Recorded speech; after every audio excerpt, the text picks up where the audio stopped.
Hello everyone. Previous lecture में हमने mean start किया था और प्रीवियस लेक्चर में हमने मीन में अरिथमेटिक मीन, ज्योमेट्रिक मीन और हार्मोनिक मीन तीनों पढ़ लिया था। अरिथमेटिक मीन में हमने क्या पढ़ा था, दो तरीके से डेटा को ऑर्गेनाइज किया जा सकता है। पहला, एक अनग्रुप डेटा होता है जो सिंपल रॉ डेटा है, या फिर ग्रुप डेटा है जिसमें डेटा को थोड़ा सा क्लासीफाई किया है। तो अरिथमेटिक मीन अनग्रुप डेटा के लिए, जिसको हम इंडिविजुअल सीरीज़ भी कहते हैं, उसके लिए फॉर्मूला था x bar is sigma x divided by n। इसमें हमने एक इम्पॉर्टेंट फॉर्मूला जो पढ़ा था वो क्या था, सम ऑफ सीरीज़ वाला। इस सम ऑफ सीरीज़ क्या हो जाएगा, so it will B x bar into n। ये एक इम्पॉर्टेंट फॉर्मूला था, इससे हमने कल बहुत सारे क्वेश्चन भी किए थे। अगर आपने प्रीवियस लेक्चर नहीं देखा है तो प्लीज़ उसको पहले देख लीजिए, फिर ये लेक्चर देखिए, अदरवाइज़ सब बाउंस हो जाएगा। फिर हम बात करते थे ग्रुप डेटा की। ग्रुप डेटा में डिस्क्रीट सीरीज़ हो सकती है, कंटिन्यूस सीरीज़ हो सकती है। डिस्क्रीट सीरीज़ में क्या था, every variable has to have a frequency, है ना, रेपिटेटिव डेटा होता है। फिर एक्स बार उसके लिए क्या होगा, sigma F into x divided by sigma F, तो ये हमने पढ़ा था। उसके बाद कंटिन्यूस सीरीज़ में भी जो मीन निकालने का तरीका है वो बिल्कुल डिस्क्रीट सीरीज़ की तरह है, बस हमें उसमें एक एक्स्ट्रा काम करना पड़ता है कि हमें मिड मार्क निकालना पड़ता है, जिसको एक्स कह देते हैं हम, ठीक है। उसके बाद हमने ज्योमेट्रिक मीन पढ़ा था, हार्मोनिक मीन पढ़ा था। ज्योमेट्रिक मीन इंडिविजुअल सीरीज़ के लिए nth root of x1 into x2 into x3 till xn, और अगर डिस्क्रीट या कंटिन्यूस सीरीज़ है तो उसके लिए ये वाला फॉर्मूला यूज़ कर लेंगे, x1 की पावर f1 इंटू x2 की power f2, so on and so forth till xn की power fn whole capital nth root. Capital N is sigma of f, ये हमने कल बात कर ली थी, ओके। हार्मोनिक मीन की अगर बात करें तो हार्मोनिक मीन में दो सीरीज़ हमने पढ़ी हुई है, जो इसमें पहली सीरीज़ है individual series is n upon 1 upon x1 1 plus 1 upon x2 plus 1 upon x3। इसको हमने सिग्मा के फॉर्म में लिख दिया है, i की वैल्यू 1 से n तक, that means 1 upon x1 1 upon x2 till 1 upon xn। Similarly discrete या कंटिन्यूस सीरीज़ के केस में capital N divided by sigma of x, f1 upon x1 f2 upon x2 f3 upon x3 and so on and so fourth. एक चीज़ और जो हमें पढ़ लेनी चाहिए यहाँ पे, वो ये थी कि पहली चीज़ तो, अगर numbers are the same, if all the numbers are same, for example एक प्रॉपर्टी है अरिथमेटिक, ज्योमेट्रिक और हार्मोनिक तीनों में ही कॉमन है, कल शायद मिस हो गया था ये बताना, तो प्रॉपर्टीज़ में ही लिख लेना कि if all numbers are same, से के, ठीक है। अगर सारे नंबर सेम है, फॉर एग्जांपल एक क्लास में 50 लोग हैं, 50 लोग के सेम मार्क्स आ गए, ओके, इससे 30 मार्क्स आए 50 लोग के, तो उसका जो अरिथमेटिक मीन होगा और ज्योमेट्रिक मीन होगा और हार्मोनिक मीन होगा, ये तीनों तो बराबर ही होंगे और इन तीनों की वैल्यू भी k ही होगी, ओके। कभी कभी क्वेश्चन पूछ लेता है ऐसे सिंपल सा, तो आप वहाँ पे बैठ के निकालने लगो, अदरवाइज़ अगर ये प्रॉपर्टी आ जाए तो आप इजीली कर सकते हैं। इसके बाद हमने एक प्रॉपर्टी जो सीखी थी कल, कल सीखी थी, वो इम्पॉर्टेंट प्रॉपर्टी, जो AM GM और HM के बीच में जो रिलेशन था, टू नंबर्स वाला रिलेशन, वो क्या था, arithmetic mean into harmonic mean will be equal to geometric mean का स्क्वायर, ओके।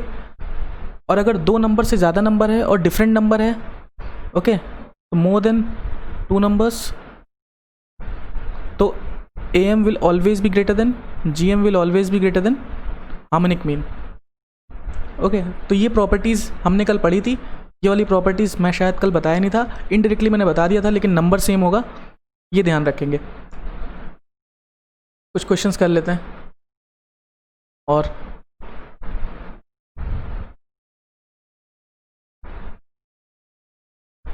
तो क्वेश्चन नंबर 44 पे आते हैं सबसे पहले।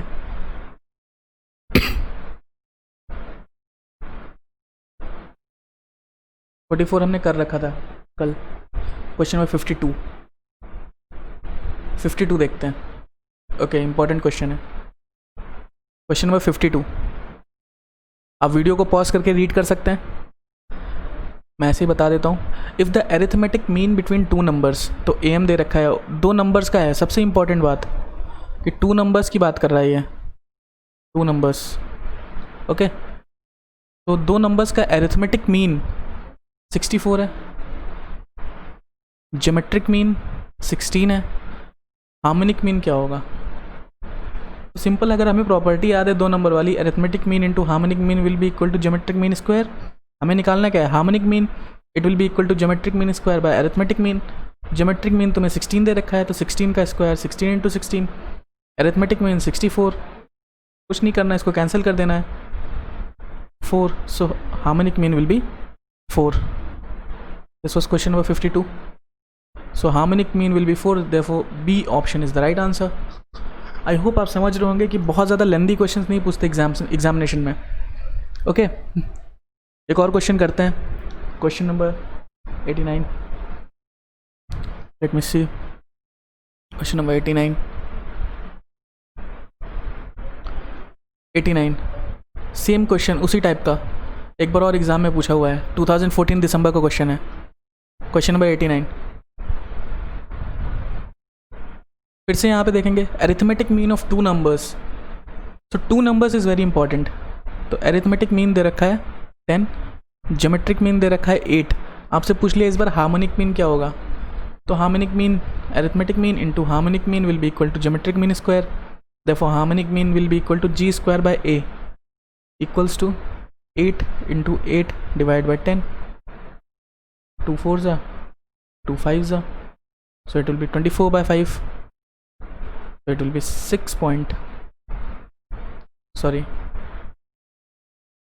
it will be 4.6, 4.6, so option, sorry, it will be 32, so it will be 6.4, so option C is the right answer, option C is the right answer.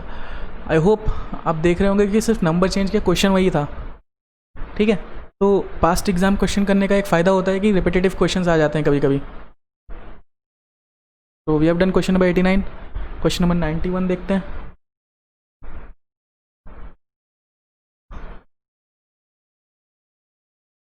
If you want to try this question, please pause the video, try it on yourself and then look for the solution. I hope that will be a better approach to learn and study. Okay, यहाँ पे फिर से देखते हैं, उसी तरीके का question है, थोड़ा सा इन्होंने चेंज कर दिया। इन्होंने बोला harmonic mean of two numbers is 4, और उनका एरिथमेटिक मीन A है और ज्योमेट्रिक मीन G है, और वो एक इक्वेशन सेटिस्फाई करते हैं 2A + G square equals to 27। हम लिख लेते हैं दिया क्या क्या हुआ है। क्वेश्चन नंबर 91 है, हमें हार्मोनिक मीन दे रखा है 4 है, हमें एरिथमेटिक मीन नहीं दे रखा, हमें ज्योमेट्रिक मीन नहीं दे रखा, लेकिन हमें एक इक्वेशन और दे रखी है 2A + G स्क्वायर इज़ 27, ठीक है। लेकिन ये दो नंबर्स की तो बात कर रहा है, तो दो नंबर की बात कर रहा है, तो एक इक्वेशन हमारे पास तो ये वाली भी है, arithmetic mean into harmonic mean will be equal to G square, ठीक है। तो अगर 3 वेरिएबल दिया हुआ है और हमारे पास 2 इक्वेशन है, तो हम इजीली सॉल्व कर सकते हैं। क्यों? क्योंकि G स्क्वायर की जगह हम A इंटू H को प्लेस कर सकते हैं। तो 2A + G square is equal to 27 दिया हुआ है, सो 2A + G स्क्वायर की जगह हमें arithmetic mean into harmonic mean रखना होगा, ठीक है। 2A, अब हार्मोनिक मीन की वैल्यू तो हमें दे रखी है 4, तो ये 4A हो जाएगा 27, therefore 6A will be equal to 27, therefore arithmetic mean will be equal to 27 by 6. So 3 से कट रहा है, 9 by 2, it comes out to be 4.5। इसका मतलब दो नंबर्स जो हैं उनका अरिथमेटिक मीन 4.5 होगा। अब हम क्या करें, अब पहले ऑप्शंस देख लेते हैं। ऑप्शंस में क्या ऐसे कोई दो नंबर है जिनका अरिथमेटिक मीन निकालें तो 4.5 आ जाए। अरिथमेटिक मीन निकालने का फॉर्मूला क्या था, A + B/2 दो नंबर्स के लिए, ठीक है। अब देख लो 3 + 1 4, 4/2 2, नहीं ये ऑप्शन हो ही नहीं सकता। 9 and 5 इसका अरिथमेटिक मीन 7 आएगा, ये भी नहीं हो सकता। 6 and 3 इसका अरिथमेटिक मीन 4.5 आ रहा है, 12 and 7 का नहीं आ रहा है, इसका मतलब यही ऑप्शन सही है हमारा 6 and 3। तो option C is the right answer. इसमें हमें फर्दर सॉल्व नहीं करना है। पॉसिबिलिटी ये हो सकती थी कि आपको एक और ऑप्शन दे रखा होता जिसका अरिथमेटिक मीन 4.5 आ रहा है, तो उस केस में हम क्या करते? उस केस में हमें थोड़ा सा फर्दर सॉल्व करना होता। कैसे? इसको मैं थोड़ा सा छोटा कर देता हूँ।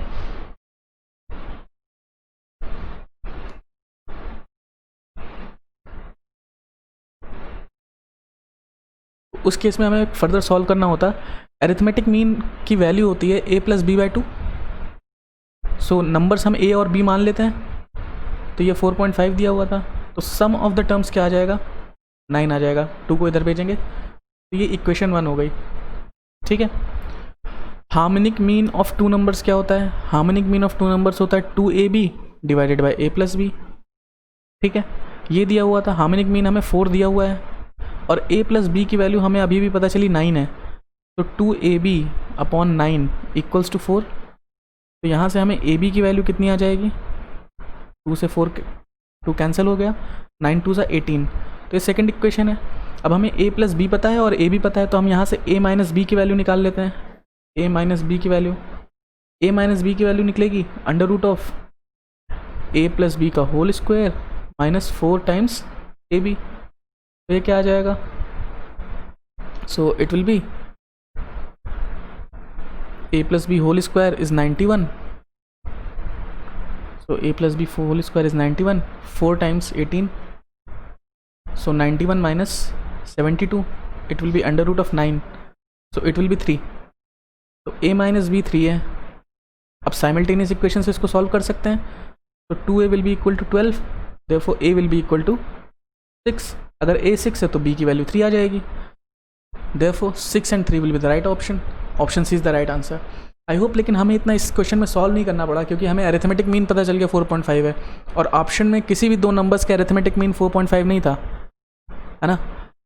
So it was a easy question. अगर दो ऑप्शंस का अरिथमेटिक मीन 4.5 होता तो फर्दर हमें सॉल्व करना होता। ठीक है, सो और क्वेश्चन देखते हैं।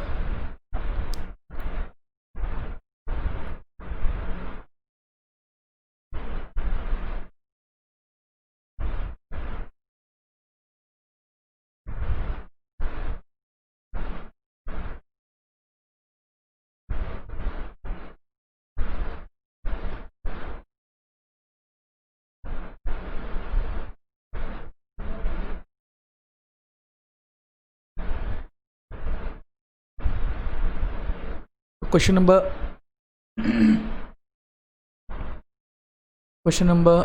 111, सेम क्वेश्चन है, बस यहाँ पे दो नंबर्स नहीं लिख रखा है, तो यू हैव टू अज्यूम कि वही फॉर्मूला लगेगा।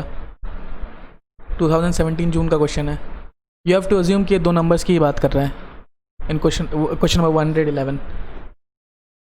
क्वेश्चन नंबर 70 के आसपास देखते हैं।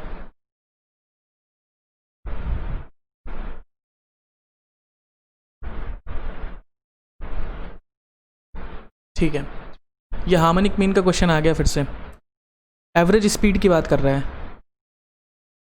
मैंने बताया था वैल्यू पर यूनिट के केस में हमेशा हम हार्मोनिक मीन लगाएंगे, तो इस केस में भी हार्मोनिक मीन लगेगा। A man travels from Agra to Gwalior at an average speed of 30 km/h and back at an average speed of 60 km/h। तुमसे पूछ लिया एवरेज स्पीड कितनी है, एवरेज स्पीड कितनी है, तो एवरेज स्पीड में हार्मोनिक मीन लगेगा। तो harmonic mean will be equal to, एक तरफ जा रहा है एक तरफ आ रहा है, तो नंबर ऑफ टर्म्स 2 हो जाएंगे, डिवाइडेड बाय 1/30 प्लस 1/60। तो दिस विल बी 2। अगर एलसीएम लेते हैं तो 60 आ जाएगा, 2 + 1, 60 ऊपर मल्टीप्लाई हो जाएगा, 2 × 60 / 3 20। तो average speed will be 40 km/h। Now this is a confusing question इसलिए है ये क्योंकि यहाँ पे अगर आप 30 + 60/2 करेंगे और अरिथमेटिक मीन निकाल देंगे तो वो भी ऑप्शन दिया हुआ है। सो कंफ्यूज ना हो, जब भी ऐसा क्वेश्चन आए स्पीड km/h, मीटर/सेकेंड या पर डे पर आवर करके, so you have to use harmonic mean in that case. Okay, तो ये क्वेश्चन था। Then question number, let us see, हाँ क्वेश्चन नंबर 39 देखते हैं। ये जो इनइक्वालिटी पढ़ी थी ना हम लोगों ने, AM will be greater than GM will be greater than HM, ये उसके ऊपर पूछ लिया। If A be the arithmetic mean of 2 positive unequal quantities X and Y, तो पॉजिटिव अनइक्वल क्वांटिटीज़ हैं and G be their GM, तो arithmetic mean दे रखा है, GM दे रखा है, तो और दो अनइक्वल है। अगर इक्वल क्वांटिटीज़ होती तो AM = GM होता, लेकिन अनइक्वल है इसलिए अरिथमेटिक मीन हमेशा ज्योमेट्रिक मीन से बड़ा होगा। Option B will be the right answer. तो कभी कभी सिंपल से क्वेश्चन पूछ लेते हैं, उसमें कुछ दम होता नहीं है और इजी क्वेश्चन होता है।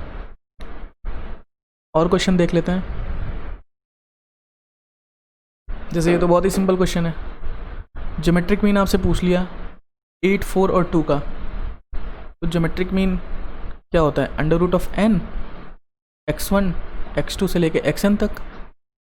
यहाँ पे कितने टर्म्स दे रखे हैं? 3 टर्म्स, तो क्यूब रूट हो जाएगा 8, 4 और 2, तो कितना आंसर आ जाएगा? 4 2 जा 8, 8 × 8 64, so cube root of 64, it will be 4 because 4 × 4 × 4 is 64. You can make pair also, यहाँ पे 4 × 4 × 4, तो 3 का पेयर बन रहा है तो एक 4 बाहर आ जाएगा, so it will be 64. So option A will be the right answer. So statistics में मेजॉरिटी ऑफ क्वेश्चंस बहुत सिंपल बनते हैं। अगर आपके कॉन्सेप्ट क्लियर हैं तो you can easily do it. ठीक है, अगला कॉन्सेप्ट स्टार्ट करते हैं।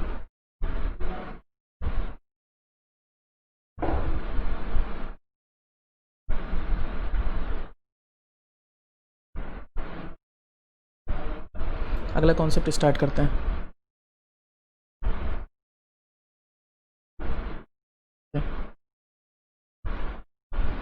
सो हमने मीन का पूरा कॉन्सेप्ट पढ़ लिया है, अरिथमेटिक मीन, ज्योमेट्रिक मीन, उनकी प्रॉपर्टीज़ वगैरह वगैरह। अभी हम स्टार्ट करते हैं मीडियन। मीडियन की ज़रूरत क्यों पड़ी? First of all let us understand. एक एग्जांपल लेते हैं। मैं कहता हूँ आपके पास 3 नंबर्स हैं 2, 8 एंड 12। ठीक है, इसका मीन निकालो, तो it will B 2 + 8 + 12 divided by 3। So 22 divided by 3 कितना आ जाता है? 7 पॉइंट समथिंग आ जाएगा, 7.33। ठीक है, अभी इसमें मैं एक नंबर ऐड कर देता हूँ, सपोज 100 ऐड कर देता हूँ। ठीक है, अब मीन निकालो, तो 4 नंबर्स का मीन हो जाएगा 2 + 8 + 12 डिवाइडेड बाय +100 डिवाइडेड बाय 4, तो कितना आ जाएगा? 122 डिवाइड बाय 4 कितना आ जाता है? 30.50। तो आप देख रहे हो कि अगर कोई नंबर एक्सट्रीम वैल्यू ऐड हो जाती है तो उसका मीन किस तरह से इफेक्ट होता है। मतलब कहने का मतलब ये है कि mean is affected by extreme values. Mean is affected by extreme values. ठीक है, तो हमें कोई ऐसा मेजर चाहिए था सेंट्रल टेंडेंसी का जो एक्सट्रीम वैल्यूज से इफेक्ट ना हो। तो एक्सट्रीम वैल्यूज से इफेक्ट ना हो, इसका मतलब वो नंबर ऑफ ऑब्जर्वेशंस पे अगर नंबर ऑफ ऑब्जर्वेशंस पे डिपेंडेंट है तो हो सकता है वो एक्सट्रीम वैल्यूज पे डिपेंड ना हो, जहाँ पे हम वैल्यूज़ को काउंट ही ना करें बल्कि नंबर ऑफ वैल्यूज़ को काउंट करें। तो मीडियन का मतलब होता है the most middle most value, जो सबसे ज़्यादा बीच में है, जो डेटा को 50% में डिवाइड कर देता है। ठीक है, तो अगर मैं कहता हूँ कि आपके पास 5 टर्म्स हैं तो उसमें से तीसरा टर्म जो होगा वो मीडियन होगा, दो नंबर इधर 2 नंबर इधर, बीच वाला मीडियन होगा। इसका मतलब ये है कि वो मिडिल वैल्यूज़ को ही डिटरमाइन कर रहा है और वो डेटा को भी 2 इक्वल 50 पार्ट्स में डिवाइड कर दे रहा है। And it is also unaffected bye extreme values. Therefore, median is required as a measure of central tendency. Though arithmetic mean is capable of representing the whole data, median itself is more appropriate in measuring the central tendency of a data. ठीक है, तो median की बात करते हैं। Median की ज़रूरत क्यों पड़ी? अब मीडियन निकालने का तरीका क्या होगा? तो मीडियन निकालने का तरीका जो होगा वो ये होगा। पहले सिंपल सा एक चीज़ समझ लेते हैं। इसमें भी कंटिन्यूस सीरीज़ और डिस्क्रीट सीरीज़ और इंडिविजुअल सीरीज़ की बातें होती हैं। तो मैं आपको सिंपल एक एग्जांपल से बताता हूँ। अलग अलग कैटेगरीज़ की बात अलग अलग कर लेते हैं। पहला, मैं अगर आपको इंडिविजुअल सीरीज़ के लिए बताऊँ,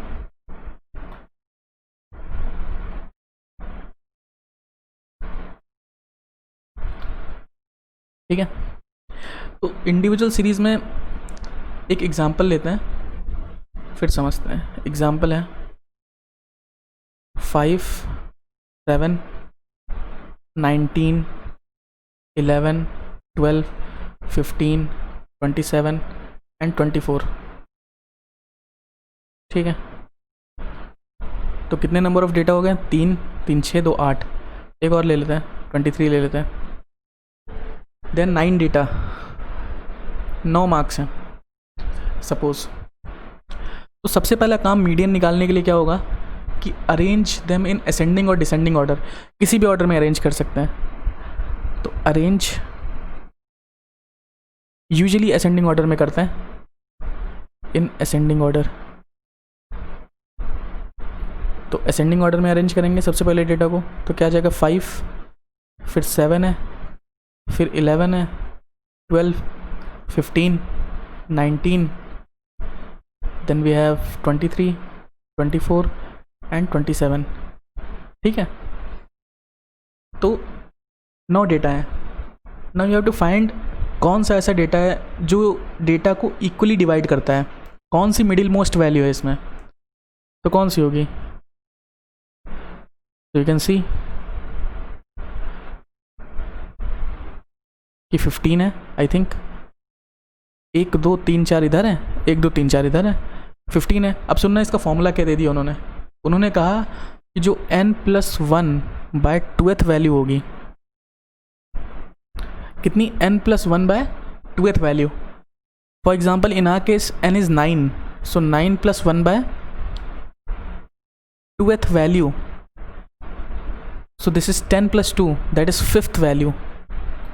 जो 5वीं वैल्यू है या 5वीं ऑब्जर्वेशन है वो होगी। तो यहाँ से देख लो 1, 2, 3, 4, 5। फिर 5th ऑब्जर्वेशन कौन सी है? 15। तो मेरा मीडियन भी 15 होगा। इसको समझने के लिए फॉर्मूले की ज़रूरत नहीं है। फॉर्मूला तो we have made it for our convenience. Otherwise individual series के केस में अगर आपको दिया है तो find the middle most value, पहले असेंडिंग ऑर्डर में अरेंज कर लो and then apply this formula. तो अगर मुझे लिखना हो तो यहाँ पे how to find median in this case, ठीक है। सो पहला कि arrange the data in ascending order,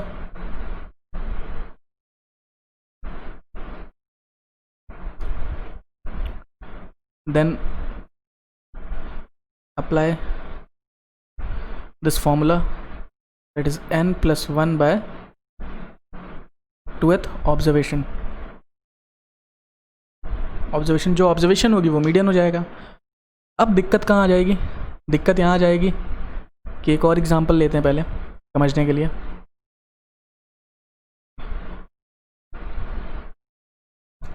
तो एग्जांपल सपोज 5, 7, 9, 4, 3, एंड 11, ये डेटा अपने पास दिया हुआ है। तो सबसे पहला काम क्या होगा, इसको असेंडिंग ऑर्डर में अरेंज कर लेंगे। सो इट विल बी 3, 4, 5, 7, 9 एंड 11। यहाँ पे कितने नंबर ऑफ टर्म्स हैं, 6। तो what you have to apply, यहाँ पे भी n+1/2th टर्म वाला ही फॉर्मूला लगेगा, वही फॉर्मूला लगाया हमने। तो n यहाँ पे 6 है, तो 6 + 1/2th term,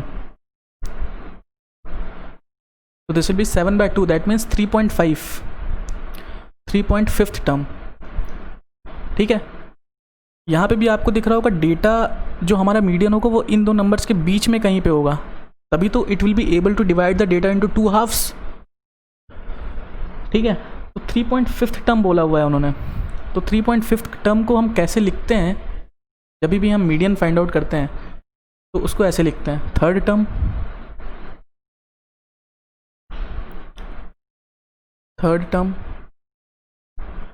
plus 0.5 of fourth term minus third term. बहुत सारी बुक में आप देखेंगे कि इस पॉइंट जब भी 3.5th टर्म आता है तो थर्ड और फोर्थ का एवरेज कर देते हैं, वो भी तरीका सही है। लेकिन कभी कभी जब हम मीडियन निकालते हैं ना, तो फॉर एग्ज़ाम्पल अगर आपकी वैल्यू आ जाती है 6.28th टर्म, ठीक है, तो यहाँ पे हम मीडियन नहीं एवरेज नहीं कर पाएंगे, थर्ड और फोर्थ टर्म का एवरेज नहीं कर पाएंगे, इस जगह पे 6th और 7th टर्म का एवरेज नहीं कर पाएंगे एग्जाम्पल के लिए। तो यहाँ पे भी 6 टर्म होगा plus 0.8 times 7th term minus 6th term. ठीक है, ये एग्जाम्पल के लिए मैंने बता दिया, अदरवाइज़ ये इंपॉर्टेंट नहीं है। यहाँ पे हम कर रहे थे third term is 5th 5 plus 0.5, fourth term is 7 minus 5, so it will B 5 plus 2 into 0.5 is 1, therefore 6 will be the median। आपको दिख भी रहा होगा डेटा से, इट इज़ वेरी क्लियर कि अगर जो 6 होगा ना वो डेटा को 2 हाफ्स में डिवाइड कर रहा है। ठीक है, तो ये इंडिविजुअल सीरीज़ के लिए था। इट इज़ वेरी इजी, बहुत आसान है। इसके ऊपर बेस्ड एक क्वेश्चन भी है, let us try and find out. देखते हैं कौन सा क्वेश्चन है ऑन मीडियन। 46, 47,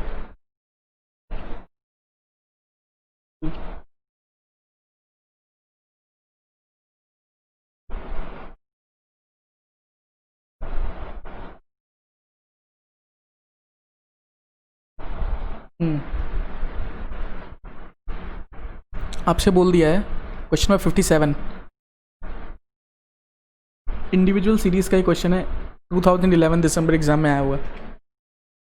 डेटा आपके पास दिया हुआ है 11, 13, 15, 19, देन x+2, x+4, 30, 35, 39, 46। आपको दिख रहा होगा डेटा ऑलरेडी अरेंज्ड है असेंडिंग ऑर्डर में। ठीक है, तो नंबर ऑफ ऑब्जर्वेशंस काउंट कर लेते हैं, 1, 2, 3, 4, 5, 6, 7, 8, 9, 10, 10 ऑब्जर्वेशंस। तो हमें मीडियन फाइंड आउट करने के लिए n+1/2th टर्म निकालना होगा। 10th ऑब्जर्वेशन है तो 11/2th टर्म हो जाएगा, सो इट विल बी 5.5। ठीक है, 0.5 है तो इसको हम लिख सकते हैं 5th और 6th टर्म का एवरेज। तो 1, 2, 3, 4 ये 5th टर्म है, और ये 6th टर्म है, ये 5th टर्म है, और ये 6th टर्म है। तो इन दोनों का एवरेज ही तो मीडियन होगा, और मीडियन की वैल्यू 25 दे रखी है। मीडियन हमें दे रखा है कि 25 है, सो 5th term plus 6th term divided by 2, इसकी वैल्यू दे रखी है आपको 25। 5th टर्म क्या है, x+2, और 6th टर्म क्या है, x+4, तो 2 से डिवाइड कर दिया, सो 2x + 6 इज़ 50, 2 को इधर मल्टीप्लाई कर दिया, 25 × 2 इज़ 50, तो 2x will be equal to 44, therefore x will be equal to 11। ठीक है, x 11 आ जाएगा। तो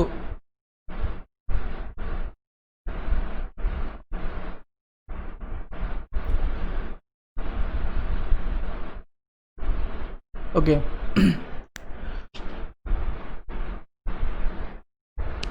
ये ऑप्शन में कुछ गड़बड़ है, I look after it, otherwise I think the answer will be 11. The answer will be 11. Let us solve another question. Question number 69.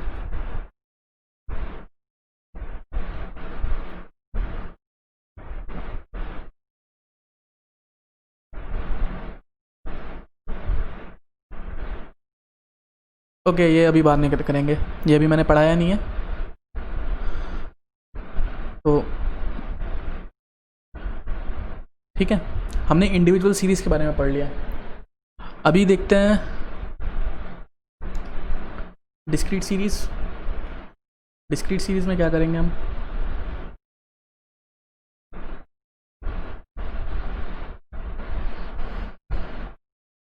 Discrete series.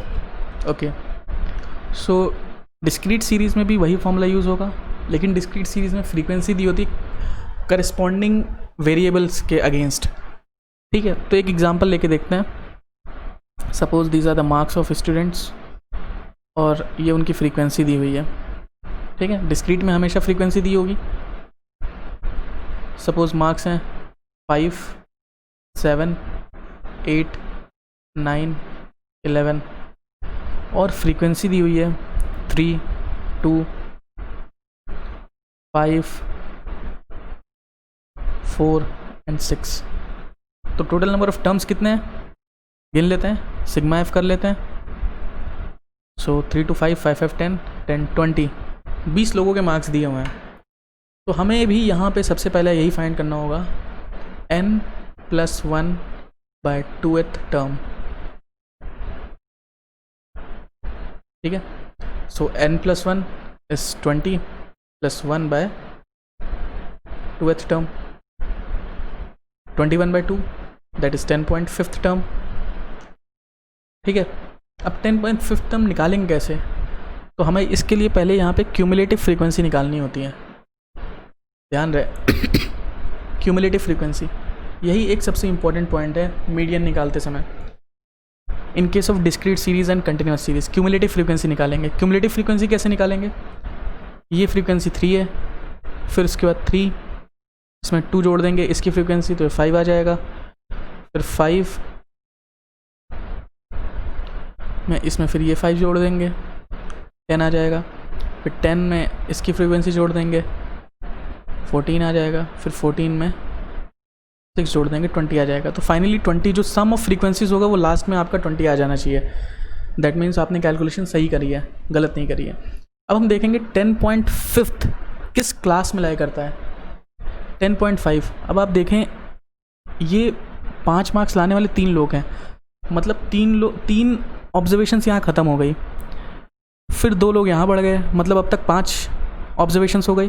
तो ये क्यूमुलेटिव फ्रीक्वेंसी ये बताता है कि टोटल नंबर ऑफ टर्म्स या टोटल नंबर ऑफ ऑब्जर्वेशंस अब तक कितनी हो चुकी हैं। तो 5 टर्म्स यहाँ तक हो चुकी, ख़त्म हो गई, 6ठी टर्म यहाँ से स्टार्ट होगी और 10वें टर्म तक जाएगी, लेकिन हमारा मीडियन 10.5th टर्म है।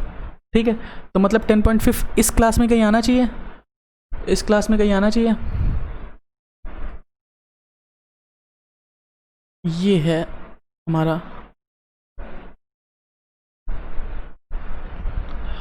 इसको कहते हैं हम मीडियन क्लास, मतलब मीडियन इस क्लास में लाई करता है।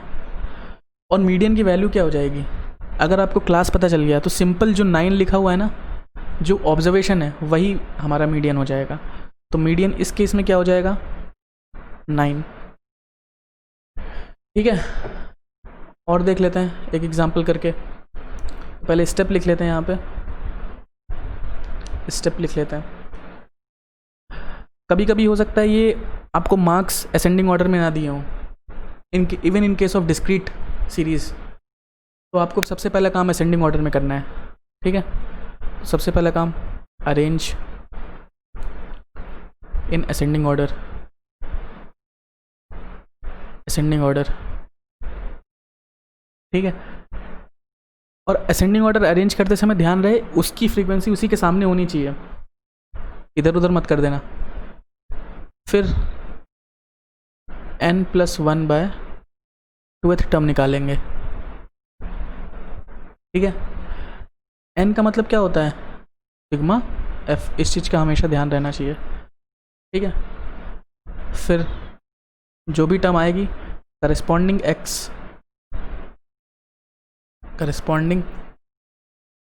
एक्स वही मीडियन हो जाएगा, ठीक है। ये तो डिस्क्रीट सीरीज़ की बात थी। अब हम बात करते हैं कंटिन्यूस सीरीज़ की।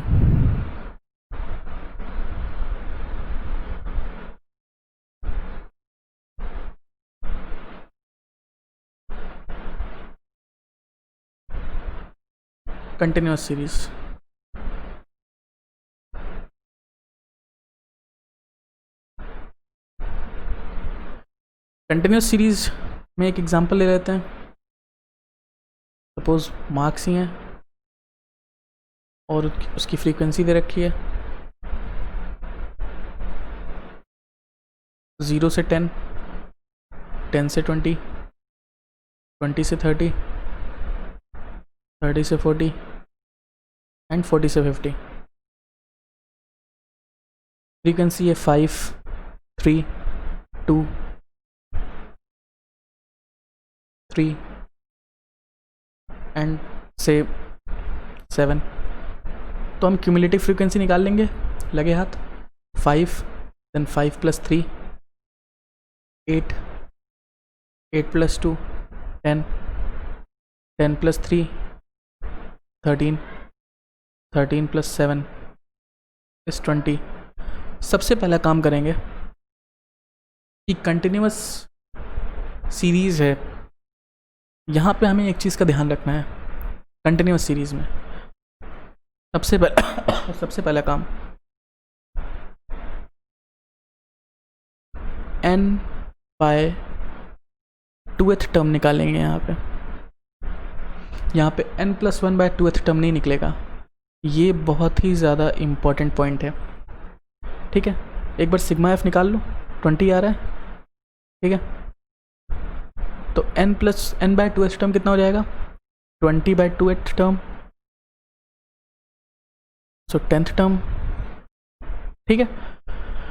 तो हम n/2th टर्म इसलिए निकाल रहे हैं so that we can know median class. Median class क्या हो जाएगा? अगर यहाँ से आप देखोगे तो 10th टर्म यहाँ लाई कर रहा है, तो हमारा मीडियन क्लास ये हो जाएगा, ठीक है। उसके बाद हम मीडियन का एक फॉर्मूला है कंटिन्यूस सीरीज़ के केस में, वो क्या है? L + n/2 minus CF of previous class divided by frequency of median class into I is the class interval। अब ये क्या लिख दिया सर आपने? बता रहे हैं, मैं इसको साइड में लिख देता हूँ। L क्या है? Lower limit of median class.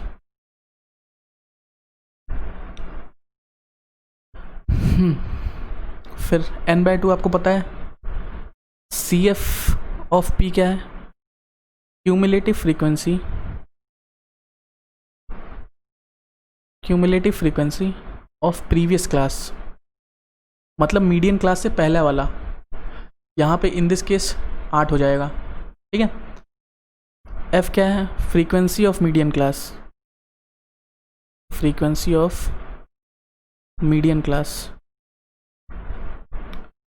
I क्या है? Class interval.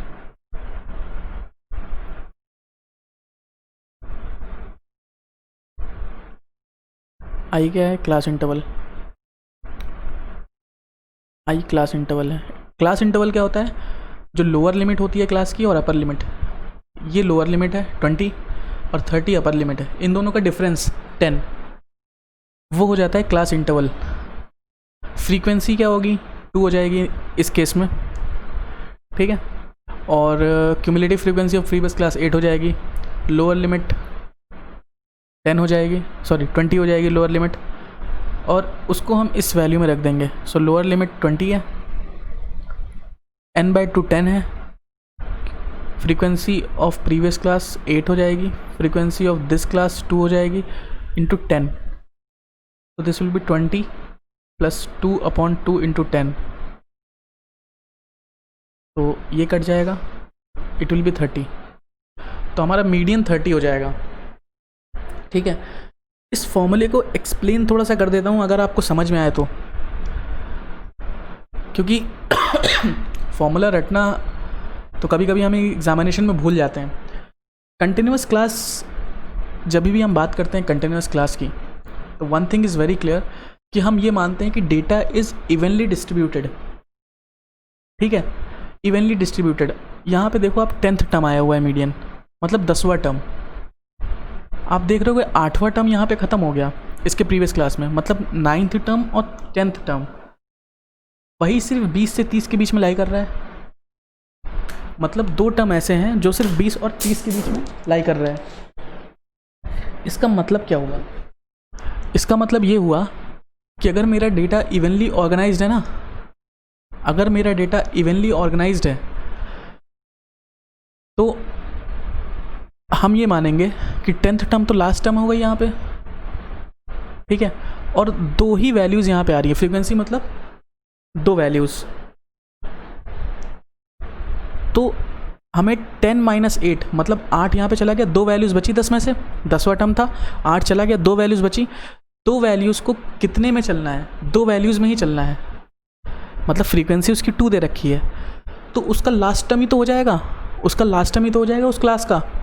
सो 20 में हमें कुछ जोड़ना नहीं है, 20 में हमने सीधे 10 जोड़ दिया। क्यों जोड़ दिया? क्योंकि यहाँ पे सिर्फ 2 ही वैल्यूज़ आ रही हैं। अगर एक वैल्यू होती, एक वैल्यू कैसे हो सकती है, उसके लिए हम दूसरा एग्जांपल ले लेंगे। सो अगर 2 वैल्यूज़ हैं, 2 में से दोनों कदम चल दिए तो 100% तो चला हमने। तो ये एक तरीके का परसेंटेज है कि हम कितना परसेंटेज हमें और चलना है। अगर यहाँ पे 5 होता, अगर 20 और 30 के बीच में 5 वैल्यूज़ होती, तो हम देख रहे हैं 20 और 30 के बीच में 5 वैल्यूज़ होती तो नीचे 5 हो जाता।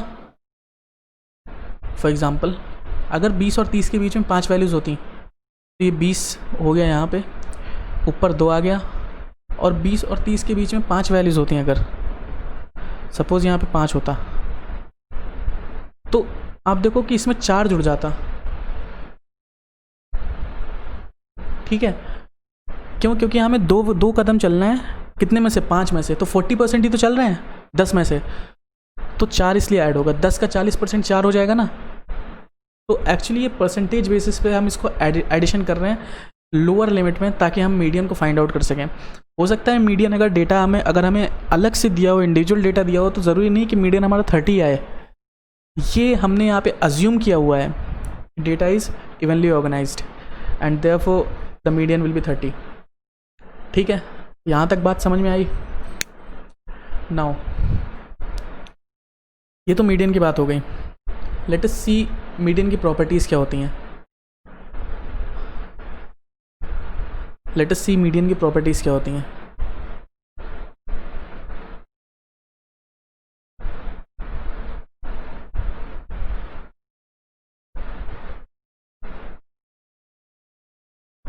Properties of median. तो सबसे पहली बात तो मीडियन की प्रॉपर्टी यही होती है कि it is the middle most value.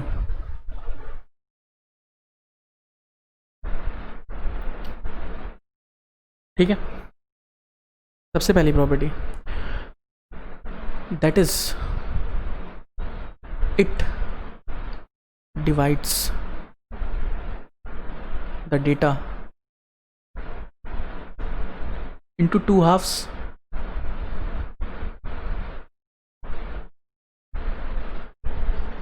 ठीक है। दूसरी प्रॉपर्टी चेंज ऑफ स्केल और चेंज ऑफ ऑरिजिन के बेसिस पे है, वो आपके मैट में दिया हुआ है। लेट अस सी मीडियन।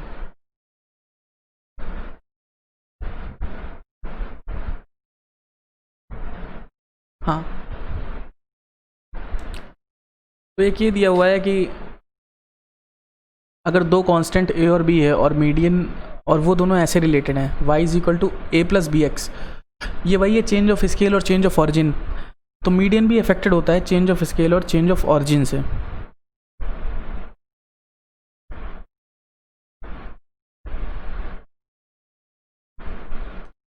ओके,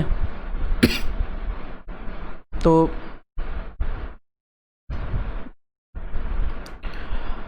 यहाँ पे दिया हुआ है if x and y are two variables which are to be related by y is equal to a plus b x, where a and b are constants, then the median of y will be given by y of median equals to a plus b into x of median. ठीक है, तो median अगर individual variables को हम उसी number से multiply या add करते हैं तो हमारा मीडियन भी करस्पॉन्डिंगली चेंज हो जाता है. ठीक है, so this is one of the example. और ये इतना इम्पोर्टेंट नहीं है. उसके बाद हम पार्टीशन वैल्यूज़ पढ़ लेते हैं, percentile, decyl and all that.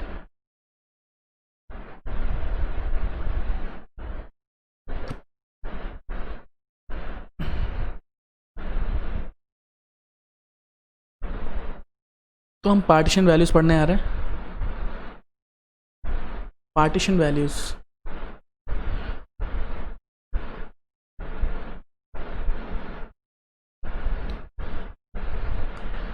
इसमें हमें दो चीज़ें पढ़नी है, इनफैक्ट तीन चीज़ें. पहला है क्वार्टाइल्स, फिर है डेसाइल्स, फिर है परसेंटाइल्स. ठीक है, सबसे पहले क्वार्टाइल्स पढ़ लेते हैं. तीनों में फॉर्मूला लगभग सेम ही लगना है, सिर्फ थोड़ा सा चेंज होगा. आई विल टेल यू क्या चेंज होगा.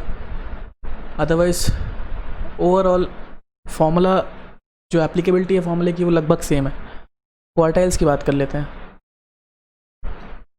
क्वार्टाइल्स की बात कर लेते हैं. हमने देखा था जब हमने मीडियन निकाला था तो मीडियन 50% में डिवाइड करता है, इसलिए हमने वहाँ पे n/2th टर्म निकाला था. n/2th टर्म मतलब जो 50% वैल्यू बता दे कौन सी है. सो 1/2 इज़ 50%. क्वार्टाइल क्या होता है? It divides the data into 4 parts. It divides the data into 4 parts. ठीक है, अगर मैं एक एग्जांपल दूं आपको, तो सपोज ये मेरा डेटा है और इसको 50% डिवाइड करने के लिए तो एक ही नंबर चाहिए होगा ना जो 2 पार्ट्स में डिवाइड कर दे. तो इसीलिए मीडियन 1 होता है. क्वार्टाइल्स की अगर मैं बात करूं तो वो डेटा को 4 पार्ट्स में डिवाइड करता है. 4 पार्ट्स में, पहला पार्ट, दूसरा पार्ट और तीसरा पार्ट, चौथा पार्ट. तो ये पहला पार्ट हो गया, दूसरा पार्ट हो गया, तीसरा पार्ट, चौथा पार्ट. तो कितने नंबर्स चाहिए मुझे? पहला नंबर ये हो गया, दूसरा नंबर ये हो गया, तीसरा नंबर ये हो गया. तो इसका मतलब अगर 3 वैल्यूज़ मुझे चाहिए होंगी so that my data can be divided into 4 equal parts. तो जो पहला पार्ट होता है ना, जो नंबर पहले 25% डेटा को रिप्रेजेंट कर दे वो क्वार्टाइल होता है. माने 25% और 75% अलग, तो क्वार्टाइल 1 हो गया, Q1. जो डेटा इक्वल 50-50 हिस्से में डिवाइड कर दें उसको कहते हैं क्वार्टाइल 2. और क्वार्टाइल 2 ही मीडियन होता है. अभी फॉर्मूले से भी प्रूव हो जाएगा, अदरवाइज क्वार्टाइल 2 भी मीडियन होता है. और जो थर्ड होता है, जो 75 और 25 अलग अलग करे, क्वार्टाइल थर्ड. ठीक है, बचा हुआ 25% पोर्शन को रिप्रेजेंट करते हैं. So quartiles are basically the data which divides the data into 4 parts, 4 equal parts in fact. तो पढ़ते हैं क्वार्टाइल का फॉर्मूला क्या होता है. लगभग सेम होता है. अगर इंडिविजुअल सीरीज़ की बात करूँ मैं यहाँ पे, इंडिविजुअल सीरीज़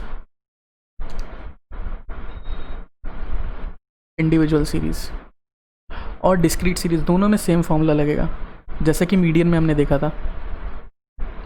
ठीक है, सबसे पहला काम तो वही होगा, step 1, arrange in ascending order.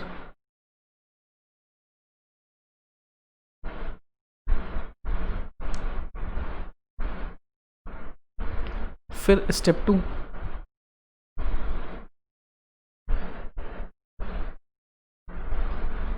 यहाँ पे क्योंकि 4 पार्ट्स में डेटा को डिवाइड कर रहे हैं हम ये निकालेंगे. ठीक है, उसके बाद एग्ज़ाम्पल ले लेते हैं, एक एग्ज़ाम्पल ले लेते हैं। तो ये दोनों स्टेप हैं। एग्ज़ाम्पल हो गया 5, 3, 7, 6, 8, 11, ये डेटा दिया हुआ है आपको, और आपसे बोल दिया कि फाइंड क्वार्टाइल 1। तो ये जो n+1/4 टर्म है ना, ये फर्स्ट क्वार्टाइल के लिए है, ये क्वार्टाइल 1 फाइंड करने के लिए है,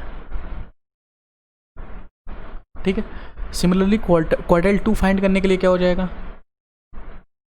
2n+1/4 टर्म, तो हमने 2 से मल्टीप्लाई कर दिया। सिमिलरली क्वार्टाइल 3 फाइंड करने के लिए क्या हो जाएगा, 3 × n+1/4 टर्म। तो अगर मैं जनरल एक फॉर्मूला दे दूं इसको, Q × K = K n+1/4 term, ठीक है। यहाँ पे देखते हैं,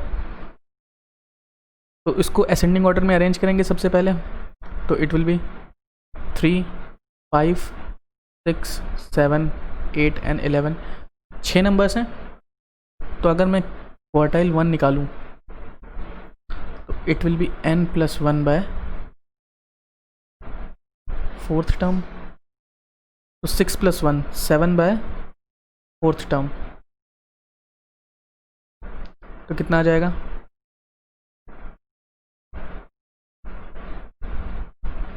1.75 टर्म। अब जो हमने ऊपर फॉर्मूला सीखा था ना कि first term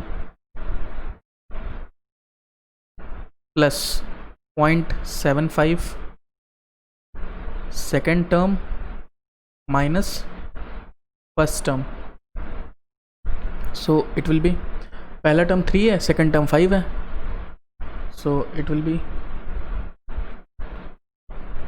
3 + 0.75, 5 - 3, 5 - 3 is 2, 2 × 0.75 1.5, so 3 + 1.5, so 4.5। तो ये डेटा को 25% और 75% पोर्शन में डिवाइड कर देगा। सिमिलरली अगर मुझे सेकंड क्वार्टाइल निकालना हो यहाँ पे, तो सेकंड क्वार्टाइल हो जाएगा 2n+1/4 टर्म। अगर मैं 2 और 4 को काट दूँ तो n+1/2th टर्म आएगा, जो कि मीडियन का फॉर्मूला था।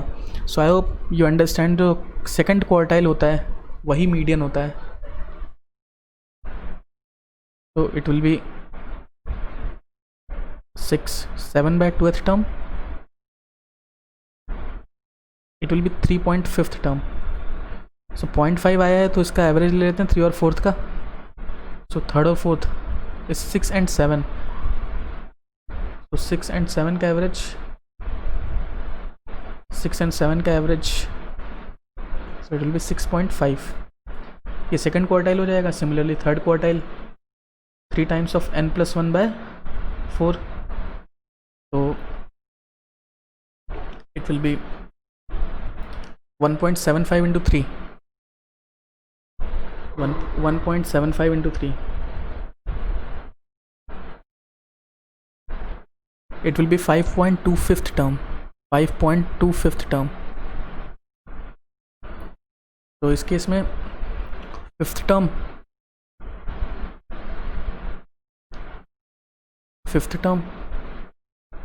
Plus 0.25 × 6 term minus fifth term,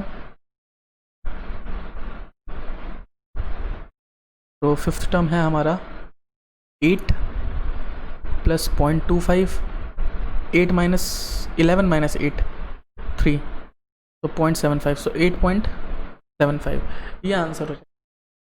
तो individual series similarly discrete series में देख लेते हैं,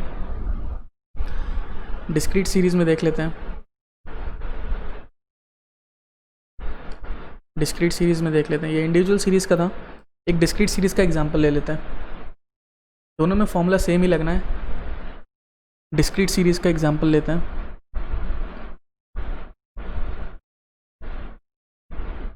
डिस्क्रीट सीरीज़ का एग्जांपल लेते हैं।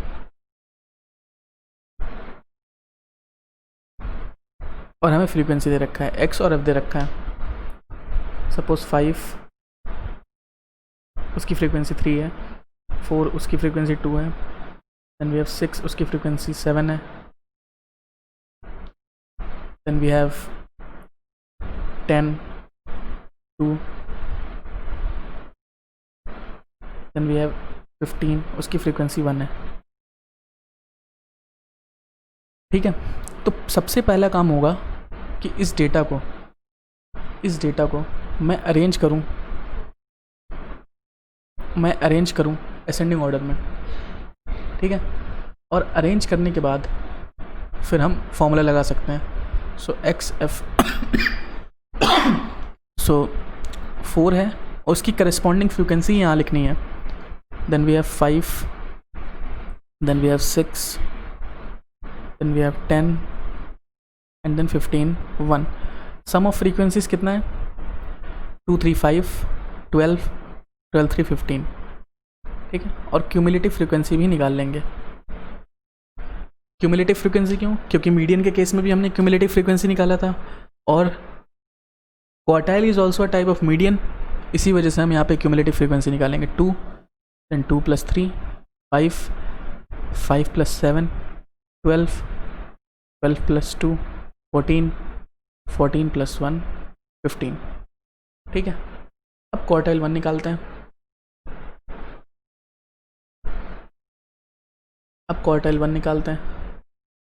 क्वार्टाइल 1 का formula n + 1 4th term. n कितना है? सम ऑफ फ्रीक्वेंसी 15 15 + 1 16/4, तो ये तो 4th टर्म आ जाएगा। तो मीडियन क्लास क्या हो जाएगी हमारी? 4th term. 4th टर्म कहाँ लाई करेगा? इस क्लास में लाई कर रहा है। ठीक है, तो हमारा Q1 क्या आ जाएगा? 4th टर्म यहाँ पे होगा, तो सिमिलरली करस्पॉन्डिंग x जो उसकी वैल्यू हो जाएगी वही हमारा क्वार्टाइल 1 हो जाएगा। सिमिलरली क्वार्टाइल 2,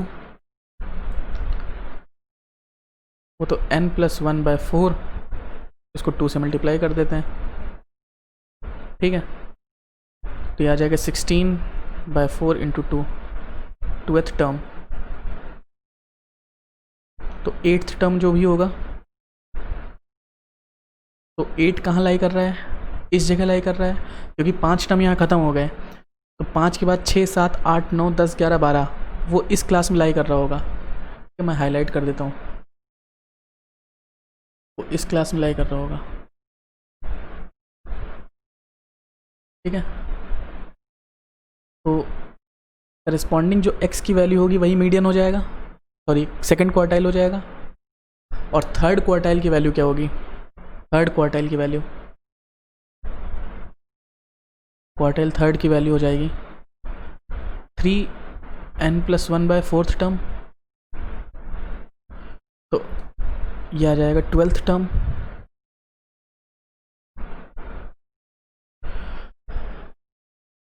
अब यहाँ पे देखने वाली बात यह है कि 3n + 1/4 भी 12 आ रहा है, और 12 यहीं पे आ रहा है।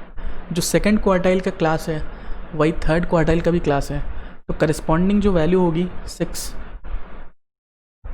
वही हमारा थर्ड क्वार्टाइल भी होगा। इसका मतलब जो 6 वैल्यू है वो कई बार रिपीट हो रही है, maximum number of times repeat हो रही है। तो हो सकता है 6 ही हमारे डेटा को 50% भी डिवाइड कर रहा है और 75% भी डिवाइड कर रहा है। तो यहाँ पे टाई है। ठीक है, इसके बाद क्वार्टाइल का जो कंटिन्यूअस सीरीज़ का डेटा होता है उसके लिए देखते हैं कैसे हमें करना है। कंटिन्यूअस सीरीज़, उसमें भी सेम फॉर्मूला यूज़ होता है, जैसे कि हमने मीडियन में n/2th टर्म निकालते थे, जिसको हमने हाईलाइट किया था, n/2th टर्म। सिमिलरली क्वार्टाइल्स के लिए n + 1/4 नहीं, n/4th टर्म निकालेंगे।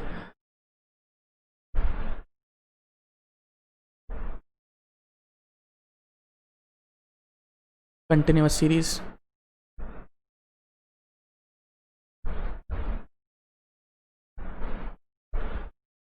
कंटिन्यूस सीरीज़ के केस में सपोज एक एग्जांपल लेते हैं, और एग्जांपल ऐसा है marks and then we have frequency 0 से 10, 10 से 20, 20 से 30, 30 से 40, 40 से 50। मार्क्स ऐसा 3, 5, 2, 1, 1। सपोज ऐसा मार्क्स दिया हुआ है, या फिर इसको 4 कर लो, ठीक है। तो सम ऑफ फ्रीक्वेंसी 15 हो गई। क्यूमुलेटिव फ्रीक्वेंसी यहाँ पे भी निकलेगी, जहाँ भी फ्रीक्वेंसी होगा वहाँ क्यूमुलेटिव फ्रीक्वेंसी निकलेगा मीडियन और मोड निकालने के लिए। तो 3 + 5 is 8, 8 + 2 is 10, 10 + 1 is 11 and 11 + 4 is 15। ध्यान रहे यहाँ पे मीडियन क्लास फाइंड करने के लिए, मीडियन क्लास या फिर क्वार्टाइल क्लास, हम क्वार्टाइल पढ़ रहे हैं तो क्वार्टाइल क्लास, मीडियन क्लास तो पढ़ चुके हैं ऊपर। क्वार्टाइल क्लास फाइंड करने के लिए हमें n/4 टर्म निकालना है। सपोज ये फर्स्ट क्वार्टाइल के लिए है, तो अगर मैं कहूँ कि QK अगर है माने फर्स्ट क्वार्टाइल, तो K की वैल्यू यहाँ मल्टीप्लाई हो जाएगी। सेकंड क्वार्टाइल के लिए 2n/4, फर्स्ट क्वार्टाइल के लिए n/4, थर्ड क्वार्टाइल के लिए 3n/4, ठीक है। तो सबसे पहले निकालते हैं Q1। सो n/4 टर्म, n 15 है, 15/4 टर्म कितना आ जाता है 3.75 टर्म। 3.75 टर्म कहाँ लाई करेगा, 3 टर्म तो यहाँ ख़त्म हो गए, उसके बाद यहाँ से स्टार्ट हो रहा है। तो ये जो क्लास है हमारा, ये क्वार्टाइल 1 वाला क्लास हो गया, ठीक है। ये जो है हमारा क्लास, ये क्वार्टाइल 1 वाला क्लास है,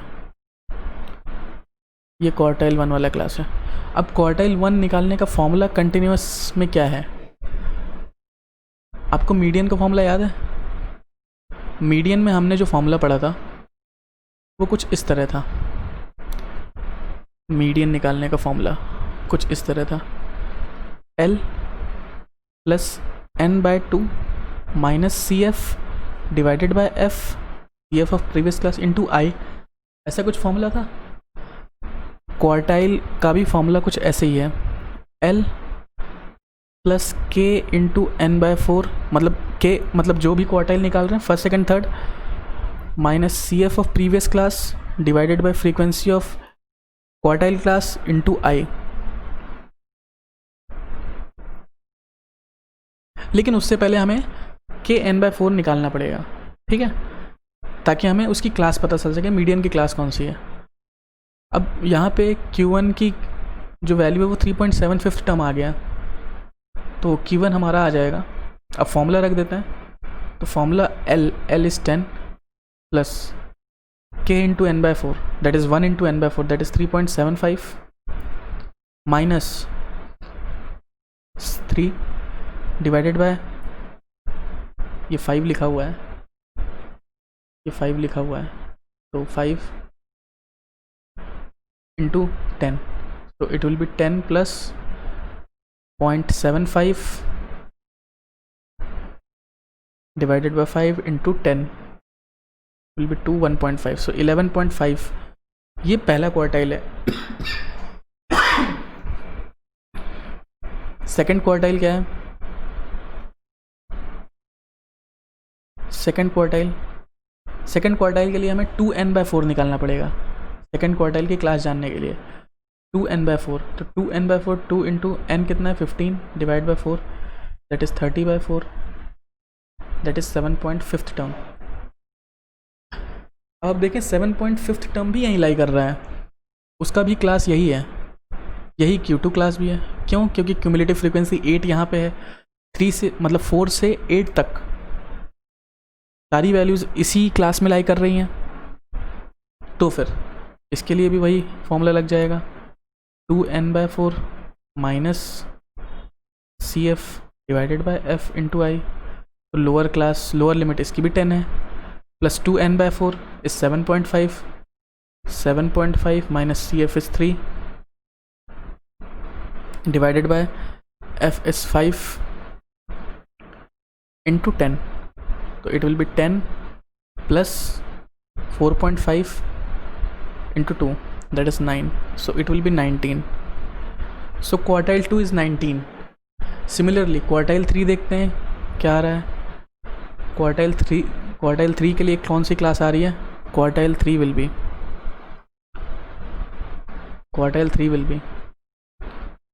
उसके लिए 3n/4 देखना पड़ेगा पहले term.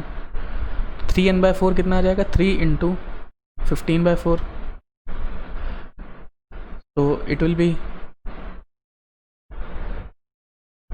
45/4,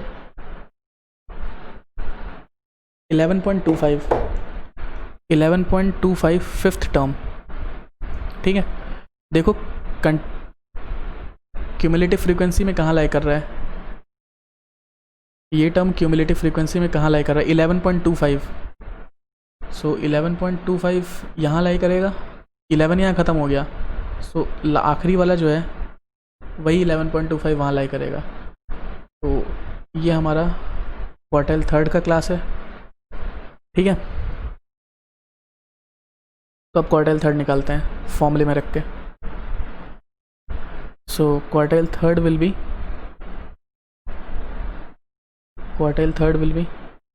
L plus 3n/4 minus CF of previous class divided by F into I. तो क्वार्टाइल थर्ड हो जाएगा, L कितना है एक बार देख लेते हैं values. L is 40, CF of previous class is 11, तो L इज़ 40,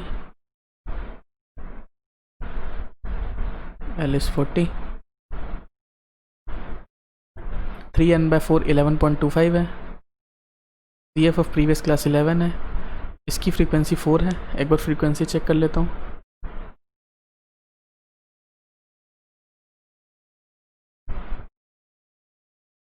फ्रीक्वेंसी 4 है और आई की वैल्यू 10 है, आई की वैल्यू 10 है।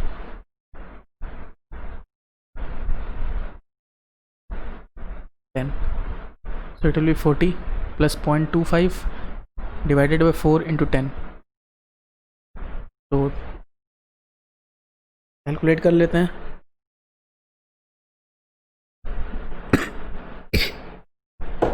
तो इट विल बी 40.625। ये थर्ड क्वार्टाइल होगा। अब इसमें एक दो प्रॉपर्टीज़ जो हम देख सकते हैं, आई होप यहाँ तक क्लियर है कि क्वार्टाइल निकालते कैसे हैं। हमेशा एक चीज़ का ध्यान रखना है कि जब भी कंटिन्यूस क्लास आता है मीडियन के केस में या फिर क्वार्टाइल्स के केस में, और आगे चल के परसेंटाइल्स और डिसाइल्स जब हम पढ़ेंगे, तो वहाँ पे n+1 नहीं यूज़ होता है। n+1 सिर्फ इंडिविजुअल और डिस्क्रीट सीरीज़ के लिए यूज़ होगा। कंटिन्यूस के लिए n/2 अगर मीडियन निकाल रहे हैं, k into n+1/4 depending on which quartile are you finding. ठीक है, तो इस चीज़ का हमें ध्यान रखना है। पहली प्रॉपर्टी देख लेते हैं। पहली प्रॉपर्टी क्या है इसकी? इसमें एक टर्म यूज़ होता है जिसको कहते हैं क्वार्टाइल रेंज, जिसकी वैल्यू होती है Q3 माइनस Q1। ठीक है, Q3 minus Q1 quartile range. अब इसके बाद दूसरी प्रॉपर्टी जो होती है, दूसरी प्रॉपर्टी शायद ही उससे कभी सवाल है, but it is very important कि आप उसको समझ लें। ये मेरा डेटा है, सपोज़ ये मेरा डेटा है, ये मेरा मीडियन है जो मेरे डेटा को 50% और 50% में डिवाइड कर दे रहा है। इसी को सेकंड क्वार्टाइल बोलते हैं। यहाँ पे फर्स्ट क्वार्टाइल है और यहाँ पे थर्ड क्वार्टाइल है, ठीक है। मीडियन मेरे डेटा को 2 हिस्सों में डिवाइड कर दे रहा है, ये पार्ट 1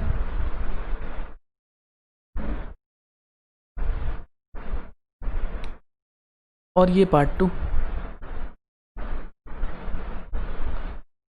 ये पार्ट 2। अगर मैं सिर्फ पार्ट 1 को कंसिडर करूं, अगर मैं सिर्फ पार्ट 1 को कंसिडर करूं अलग से, तो पार्ट 1 में कौन सा ऐसा डेटा है जो पार्ट 1 को सिर्फ 50% में डिवाइड करता है? वो तो क्वार्टाइल 1 ही है ना। अगर मैं पार्ट 1 को अलग कंसिडर करूं, ये पार्ट 1 है, तो इतने डेटा में कौन सा ऐसा डेटा है जो उसका मीडियन है, पार्ट 1 का मीडियन है? वो तो Q1 ही होगा, ठीक है। यहाँ तक बात क्लियर है। उसके बाद पार्ट 2 में, पार्ट 2 का मीडियन क्या है? सिर्फ पार्ट 2 का मीडियन, सॉरी, सिर्फ पार्ट 2 का मीडियन क्या है? वो Q3 होगा। सिर्फ पार्ट 2 का मीडियन वो तो Q3 होगा। Q1 पार्ट 1 का मीडियन है और Q3 पार्ट 2 का मीडियन है। और मीडियन क्या है? पूरे ओवरऑल डेटा का, पूरे ओवरऑल डेटा का मीडियन है, जो मीडियन है ओवरऑल डेटा का। अच्छा, इसका यूज़ कहाँ होता है? इसका यूज़ ही तो समझना है कि क्वार्टाइल्स का यूज़ क्या है। सपोज़ एक पॉपुलेशन का हम डेटा लेके आ गए आपके पास, उसमें सर्वे किया, उस पॉपुलेशन में कुछ लोग रिच हैं और कुछ लोग पुअर हैं। तो रिच और पुअर आइडेंटिफाई करने का बेसिस इनकम रहा होगा इनका,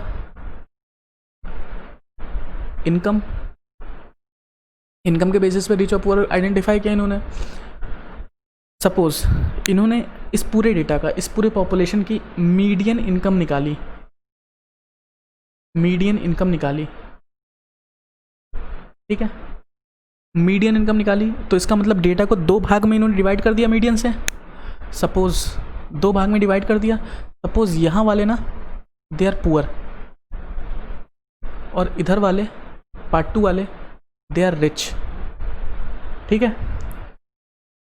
अब मैं निकालना चाहता हूँ कि पुअर में, पुअर पीपल में हमारा मीडियन क्या है। तो पुअर पीपल में मीडियन हमारा Q1 आ जाएगा और रिच पीपल में हमारा मीडियन Q3 आ जाएगा। तो हमें ये पता चलता है कि पूरे पॉपुलेशन की जो मीडियम इनकम है, पूरे पॉपुलेशन की मीडियन इनकम, वो पुअर पीपल के मीडियन इनकम से कितना ज़्यादा या कितना कम है। ऑब्वियसली पॉपुलेशन की इनकम पुअर पीपल के मीडियन इनकम से ज़्यादा है और पूरे पॉपुलेशन की मीडियन इनकम रिच पीपल के मीडियन इनकम से कितना कम है। I hope you are getting it. तो ये कंपैरेटिव एनालिसिस करने के लिए बहुत ही सहायक होता है कि पॉपुलेशन में कितना रिच और कितना पुअर मीडियन इनकम अर्न कर रहा है। आखिर में मीडियन भी तो मेजर ऑफ सेंट्रल टेंडेंसी होता है। तो सेंट्रल टेंडेंसी मेजर करता है, तो Q1 अगर मैं निकाल रहा हूँ पुअर पीपल का मीडियन, तो Q1 आ रहा है। तो Q1 एक तरीके से रिप्रेजेंट करता है होल डेटा को, जितना पुअर लोग कमा रहे हैं उनके होल डेटा में on an average Q1 is the income which people are earning, और वो ओवरऑल पॉपुलेशन के मीडियम से कितना कम है। तो हमें इनकम गैप पता चल सकता है on the basis of quartiles. सो ये बहुत चीज़ों को, बहुत लोगों को पता नहीं होता कि इसका यूज़ कैसे होगा। एक ये चीज़ हो गई। इसके बाद मैं डेसाइल्स और परसेंटाइल्स का फॉर्मूला बता देता हूँ आप लोगों को। डेसाइल्स और परसेंटाइल्स का सिमिलर टर्म्स में निकलेगा जब भी मैं डेसाइल की बात कर रहा हूँ। डेसाइल्स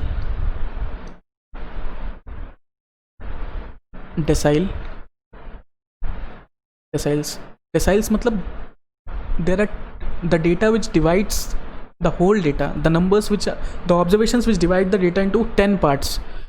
तो क्वार्टाइल 4 पार्ट्स में डिवाइड करता था, तो कितने क्वार्टाइल्स थे? 3 क्वार्टाइल्स थे। सिमिलरली डेसाइल 10 भागों में डिवाइड करेगा, तो हमारे पास कितने डेसाइल्स हो जाएंगे? D1, D2, D3 से लेके D9 तक 9 हिस्से करेंगे तब वो 10 भाग में डिवाइड हो जाएगा। ठीक है, देन 9 ऑब्जर्वेशंस, और उस बेसिस पे वो 10 भाग में हमारा डेटा डिवाइड हो जाएगा। तो अगर मुझे डी के निकालना है तो हमने मीडियन में n/2 किया था, n+1/2, क्वार्टाइल में n+1/4, तो डेसाइल में 10वां भाग है तो n+1/10th टर्म। ऑब्वियसली ये किसके लिए है, ये इंडिविजुअल सीरीज़ के लिए,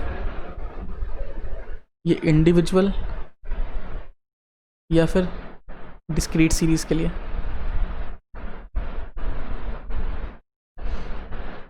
फिर उसके बाद फॉर्मूला लगा देंगे। फॉर्मूला कौन सा लगाएंगे, वही मीडियन वाला फॉर्मूला यूज़ होता है हर जगह। तो डी के अगर निकालना होगा तो L प्लस, अब यहाँ पे सॉरी ये इंडिविजुअल सीरीज़ के लिए था, तो यहाँ पे ये फॉर्मूला नहीं यूज़ होगा, जो करस्पॉन्डिंग x की वैल्यू होगी वही हो जाएगा। ठीक है, करस्पॉन्डिंग x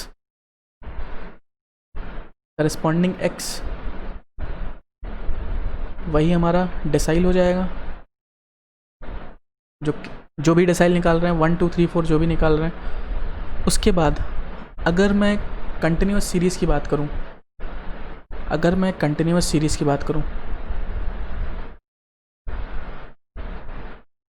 तो कंटिन्यूस सीरीज़ में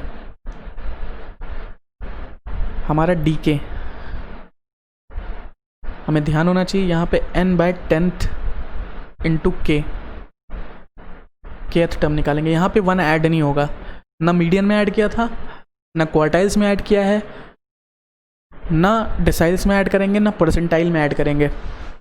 ठीक है, इसके बाद यहाँ पे डी के का फॉर्मूला जो लग जाएगा वो ये होगा L plus k into n/10 minus cumulative frequency of previous class divided by frequency into I. ठीक है,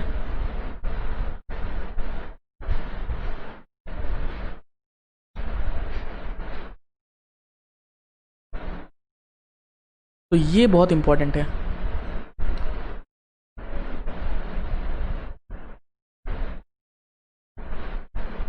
ये बहुत इंपॉर्टेंट फॉर्मूला है, तो दिस इज़ वेरी इंपॉर्टेंट कि n/10 यहाँ पे 1 ऐड नहीं होता।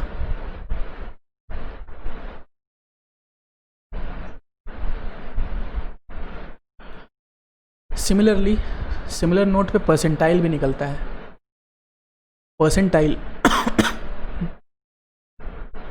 उसका भी मैं आपको बता दे रहा हूँ।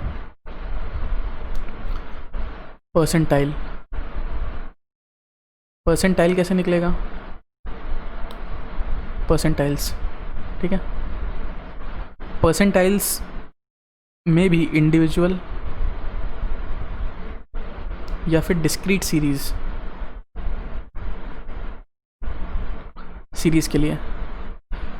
अब परसेंटाइल का मतलब है that which dividing the data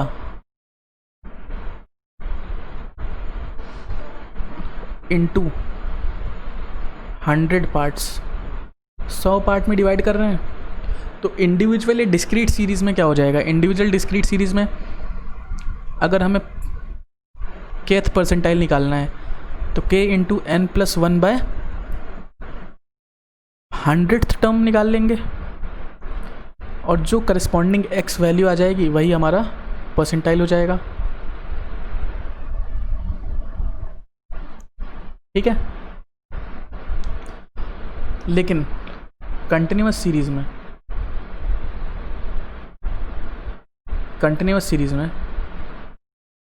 P के की बात थोड़ी डिफरेंट है। डिफरेंट क्या है, डिफरेंट ऐसे है कि यहाँ पे के हम यहाँ पे n/100 लिखेंगे, 1 नहीं ऐड होगा।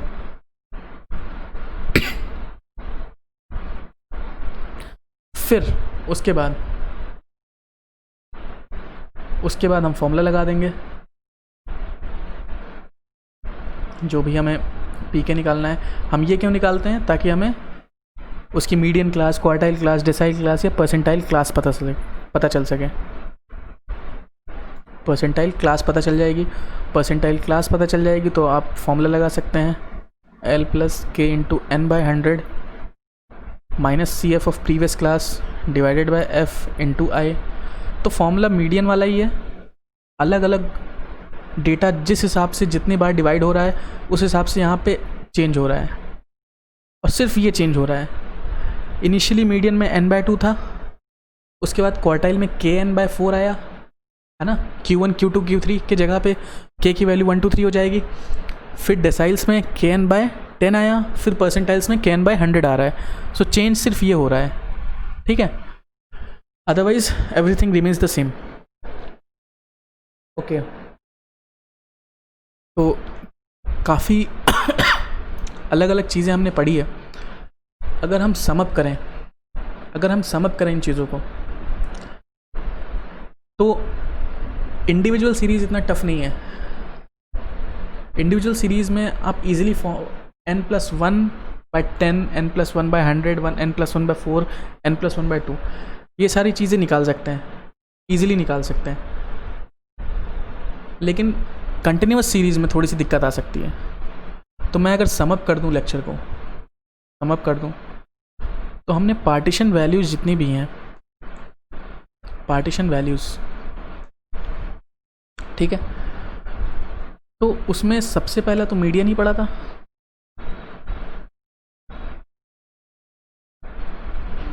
सबसे पहला मीडियन, उसमें हमने दो फॉर्मूला सीखा था इंडिविजुअल सीरीज़ के लिए, इंडिविजुअल या डिस्क्रीट सीरीज़ के लिए। क्या फॉर्मूला था? n+1/2th टर्म निकाल लेंगे और करस्पॉन्डिंगली x निकाल लेंगे, जो भी करस्पॉन्डिंग x होगा, ठीक है। उसके बाद कंटिन्यूअस सीरीज़ में जो फॉर्मूला था, कंटिन्यूअस सीरीज़ का फॉर्मूला ये था कि मीडियन जो होगा वो L+n/2 - CF divided by F × I after finding the median class. Similarly quartiles में भी इंडिविजुअल या डिस्क्रीट में हमें n+1/4 टर्म फाइंड करना होता है। इसको k से मल्टीप्लाई कर देते हैं depending on which quartile you are finding. उसके बाद जो करस्पॉन्डिंग x आएगा वही तुम्हारा वैल्यू हो जाएगा। उसके बाद कंटिन्यूअस सीरीज़ में क्वार्टाइल k की वैल्यू क्या थी? L+k × n/4 - CF of previous class divided by F × I। तो आप देख रहे हो सेम फॉर्मूला है, सिर्फ kn/4 यहाँ पे अलग से ऐड हो गया। उसके बाद हमने डेसाइल्स देखा, डेसाइल्स में भी इंडिविजुअल या discrete series k × n+1/10th term निकालेंगे और करस्पॉन्डिंगली जो x होगा वो हमारा आ जाएगा, वो हमारा डेसाइल हो जाएगा। उसके बाद कंटिन्यूअस सीरीज़ में फिर फॉर्मूला डिसाइल, kth डिसाइल अगर निकाल रहे हैं तो L+k × n/10 - CF of previous class divided by F × I। तो ये हो गया। सिमिलरली परसेंटाइल्स का भी है, खेल है। तो यहाँ तक I hope it is very clear. अभी लेट मी सी, अगर एक दो क्वेश्चंस मुझे मिल जाते हैं तो मैं आपको करा देता हूँ quartile question. Let me see first of all.